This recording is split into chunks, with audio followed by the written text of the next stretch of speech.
Have you ever pondered why our trials and tribulations are vital for our spiritual growth? This query might seem perplexing, but it's a question deeply intertwined with our spiritual journey. Life's and challenges often appear as obstacles, but what if they're stepping stones integral to our spiritual growth? Intriguing, isn't it? Together, let's delve into the book of Corinthians to find the answer. Before we proceed, want you to pause for a moment. If you've enjoyed our journey so far, and are curious about what's to come, show your appreciation by giving this video a like, sharing it with your friends, and subscribing to our channel.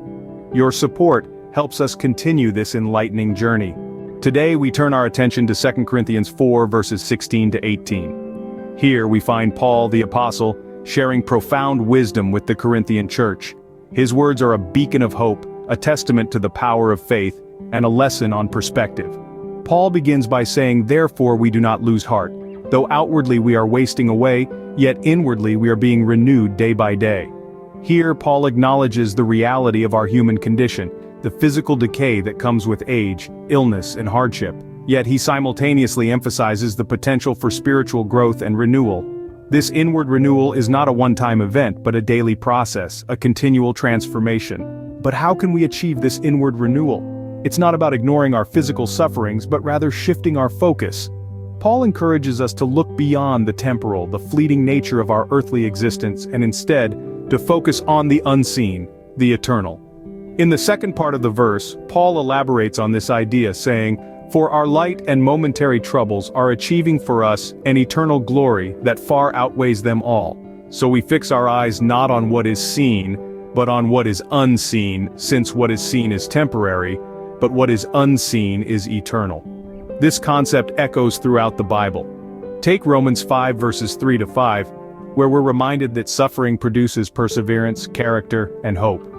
Or consider James 1 verses 2 to 4, which tells us to consider it pure joy when we face trials, as the testing of our faith produces perseverance. Paul's message then isn't about denying the existence of our troubles. Instead, it's about understanding their temporary nature and their purpose. These momentary troubles, as difficult as they may be, are refining us, preparing us for an eternal glory that far outweighs them. It's about shifting our gaze from what is seen and temporary to what is unseen and eternal. Indeed, it's a comforting assurance that our momentary troubles are achieving an eternal glory. So, let's keep our eyes fixed on the eternal and let our hearts be renewed day by day.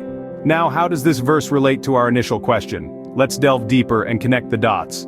The verse we're discussing, 2 Corinthians 4 verses 16 to 18, speaks to us about not losing heart, even in the midst of trials and tribulations. But how does that tie back to our thought-provoking question? Think about it this way.